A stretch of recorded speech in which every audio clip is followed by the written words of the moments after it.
What would you do if the doctor looked you in the eyes and told you the person you have loved for 28 years has exactly 4 months left to live? Not 4 years, not 4 decades.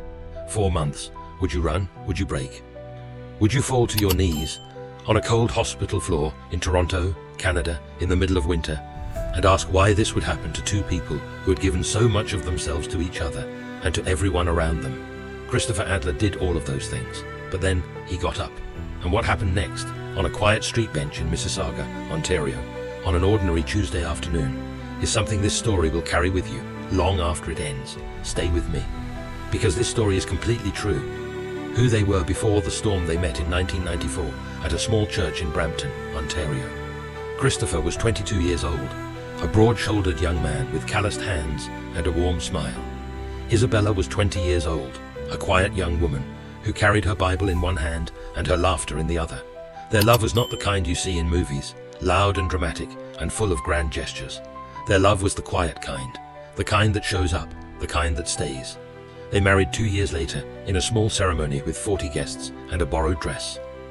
Christopher made his vows without notes because, as he later said, "I didn't need to write it down. She was already written on my heart." For 28 years, they built a life in a modest home in Mississauga, Ontario, a white-framed house on Clearwater Crescent with a small garden Isabella tended every spring. She grew tomatoes, lavender, and sunflowers, always sunflowers, because she said they were the only flowers that had the courage to face the sun directly. They had no children, not for lack of wanting, but after years of hoping and praying and 2 heartbreaking losses, they made peace with where life had taken them. They turned their love inward into each other and outward into their community. Christopher worked in construction for 15 years, then took jobs wherever he could, part-time delivery driver, warehouse shifts, weekend maintenance work. Isabella taught 3rd grade at Riverside Elementary for over 2 decades. Her students called her Miss Bella. She kept cookies in her desk drawer. She stayed after school for children whose parents came late. She was the kind of teacher communities are built around. Their house was small but full of books, full of gospel music on Sunday mornings, full of the smell of Isabella's jollof rice and Christopher's earnest but imperfect attempts at baking, full of a love that had been tested and refined over decades, until it became something close to sacred.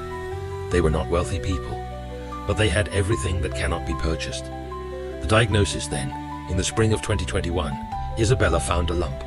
She didn't tell Christopher for 3 weeks. She didn't want to worry him. That was Isabella, always trying to protect everyone else from pain, even when the pain was inside her own body. When she finally told him, Christopher sat very still for a long moment.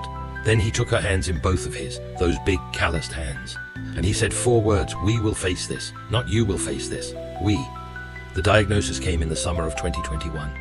Breast cancer, stage 2, which felt like a door left slightly open. There was hope. There was a path forward. Christopher rearranged his entire life around that path. Every single appointment, and there were dozens, Christopher was there. He sat in those hard plastic hospital chairs at Toronto General with a notebook, writing down every word Dr. Priyanaya said. He learned the names of every medication. He learned the side effects. He learned what foods helped and what foods harmed. He became, in every practical sense, Isabella's second doctor. Nurse Sandra, who attended to Isabella regularly, later said, "In 20 years of nursing, I have never seen a husband show up the way that man showed up. He never complained. He never checked his phone when she was speaking. He always held her hand during the hard parts. The weight of the bills, but love does not pay hospital bills. And in Canada, while the public health system covers much, the specialist treatments, the experimental therapies, the medications not yet covered under provincial plans, they cost money, real money. Money Christopher and Isabella did not have. Christopher took on extra shifts. He drove delivery from 5 a.m. until noon, then worked his part-time warehouse job until 8 p.m. He came home exhausted, hands cracked, back aching, and still made Isabella her evening tea and sat beside her and asked how she was feeling. Isabella, watching him slowly wear himself down for her, would cry quietly when he left the room. She wrote in her journal, which was found much later, "I am so grateful for this man, and I am so ashamed that I am the reason his knees hurt and his eyes are tired. He deserves rest, but he will never accept that. He will never leave. And God forgive me, I am glad." By the end of 2022, the bills had grown beyond what they could manage. The cancer had progressed to stage 3. The treatments were more aggressive. The costs were higher. Christopher did the math one night at the kitchen table. Papers spread everywhere, a cold cup of coffee beside him. And when he finished, he sat back and closed his eyes. The numbers didn't work. They simply didn't work. He and Isabella talked all night, sitting across from each other at that same kitchen table, where they had shared 1,000 meals, 1,000 conversations, 1,000 small ordinary moments that now felt unbearably precious. By morning, they had made their decision. They would sell the house on Clearwater Crescent, the white-framed house with the small garden and the sunflowers. The house where they had spent 23 years of marriage. The house that was the only permanent thing left in a life that was becoming less permanent by the day. Isabella touched the kitchen wall before they handed over the keys, just placed her palm flat against the paint, the wall she had leaned against while cooking, while laughing on the phone, while crying in the dark when she thought Christopher was asleep. She didn't say anything. She just touched the wall, and Christopher, standing behind her, put his hand over hers. They moved into a small rented apartment in East Mississauga, 2 rooms, a window that faced a parking lot. But they had each other, and they had their faith. And for a time, a brief, fragile time, it was almost enough. February 2024, Tuesday, Dr. Priya Nair sat across from Christopher and Isabella in her office, and spoke in the careful, precise way that doctors speak when they are delivering news that will permanently divide a life into before and after. The cancer had reached stage 4. It had spread. And in Dr. Nair's professional estimation, based on everything she knew, everything she had seen, Isabella had approximately 4 months to live. Christopher heard the words. He understood the words. And then something in him, some deep structural part of who he was, cracked open like ice on a spring river. He did not cry in the office. He held Isabella's hand, and he nodded, and he asked the right questions, and he wrote in his notebook. But in the hospital bathroom afterwards, that cold, fluorescent, anonymous bathroom, he slid down the wall and he wept in a way he had never wept in his life. Not at his mother's funeral, not at the losses, never like this. Because this was different, this was a number. 4 months, a countdown, a clock that had already started ticking. What does a person do with that knowledge?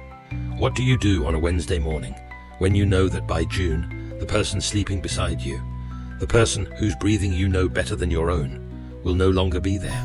Christopher did what he had always done. He got up, he made breakfast.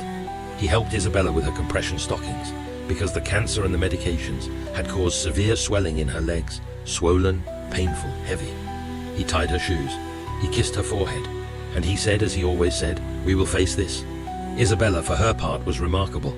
She was the one who comforted him. She was the one who said, "Christopher, I have had 28 years with you. God has been so good to me. Do not grieve for me. Be grateful with me." She asked only one thing. She had heard about a specialized treatment program at a private oncology center in Toronto, a newer protocol that had shown meaningful results in stage 4 cases. It wasn't a guarantee. Nothing was a guarantee, but it was a door, and Isabella, who had spent her whole life believing that as long as a door exists, you walk toward it, wanted to try. The cost was beyond anything they had left. Their house was already gone. Their savings were gone. They were barely keeping the apartment. But they held hands, and they prayed, and Christopher said, "Then we will trust God to open a way where there is no way." The bench on Hurontario Street, 3 days later, on a grey Friday afternoon, they went out together to get Isabella a proper compression stocking for her swollen leg. A simple errand, an ordinary errand. He was sitting on a wooden bench outside the pharmacy on Hurontario Street. He appeared to be in his late 60s. His coat was worn, his shoes were old. He was struggling, visibly, painfully struggling, to get to his feet, reaching for a bag on the ground and unable to manage it, his legs seemingly giving way beneath him. Most people walked past. This is not a judgment, it is simply what happened. People were busy. People had their own lives. Christopher Adler, who was carrying more pain than most people will ever know, stopped. He handed Isabella his bag. He walked to the bench. He bent down and helped the man, this struggling stranger, to his feet. He picked up the man's bag. He steadied him. He asked where he was going. And when the man said he was trying to reach the bus stop, Christopher walked him there. The man looked at him for a long moment and then asked, "Why did you stop? Why did you help me?" And Christopher said, without hesitation, without performance, simply and honestly the way he had always spoken, "Because everyone needs help in this life. No one should struggle alone." The man looked past Christopher to Isabella, who was standing a few feet away, her leg wrapped, her frame thin, her eyes warm despite everything they carried. "Is that your wife?" Christopher said yes. The man said, "She does not look well," and something in Christopher, perhaps the exhaustion, perhaps the grace of being seen by a stranger with nothing to gain, broke open just slightly. His voice was unsteady when he answered. He said, "No, she is sick. The doctors have given her 4 months." His eyes filled. He took a breath. He turned to Isabella and said, "Come, my love. Let us go. We don't need to burden this man with our troubles." But the man held up a hand. He said, "Please, don't go. I would like to hear more." Gerald Whitmore, there are moments in life, small, quiet, seemingly ordinary moments, that are anything but ordinary. Christopher and Isabella would later say they felt something shift in that instant, something they couldn't name. They sat down on that bench, and Christopher, who had carried the weight of 2 lives largely in silence for years, began to speak. He told the man everything, the diagnosis, the stages, the house they sold, the apartment, the treatment they couldn't afford, the hope they were still, somehow against all logic, still holding on to. The man listened. He did not look away. He did not check his phone. He listened with complete attention. When Christopher finished, there was a long silence, and then the man said something that changed everything. "I must tell you the truth. I am not who I appear to be." His name was Gerald Whitmore. Gerald Whitmore was not struggling. Gerald Whitmore was a 71-year-old retired businessman from Burlington, Ontario, who had spent the last decade of his life doing one thing above all else: finding people of genuine character and genuine need and changing their lives. He had learned, after losing his wife to illness years before and inheriting more money than he knew what to do with, that wealth without purpose is just weight. And so he had made it his purpose, his calling, to go out into the world in ordinary clothes, on ordinary days, and find the people whose goodness far exceeded their circumstances. He had sat on that bench deliberately, struggling deliberately, waiting. Most people had walked past. Christopher Adler, a man carrying a terminal diagnosis, hospital debt, and a countdown clock, had stopped. Gerald looked at Christopher and Isabella and said, "You are exactly who I was looking for." What happened next? Within 2 weeks, Isabella Adler was enrolled in the specialized treatment program at the private oncology center in Toronto. Gerald Whitmore had covered the full cost, every treatment, every consultation, every medication. He had also called 2 of his closest friends, Marcus Webb, a retired property developer in Oakville, and Helen Forsyth, a former healthcare executive in Hamilton. And the 3 of them together arranged something Christopher and Isabella could not have imagined in even their most hopeful prayers. A home, a real home, a modest but well-kept house in Mississauga, not far from Clearwater Crescent, with a small garden in the back, furnished, prepared, ready. And in the driveway, a reliable used car, fully serviced and insured, so that Christopher would never again have to worry about how to get his wife to her appointments.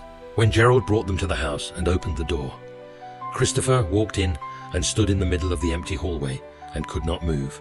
He just stood there, this strong man who had carried so much for so long, and he wept. Isabella walked past him into the kitchen. She ran her hand along the counter.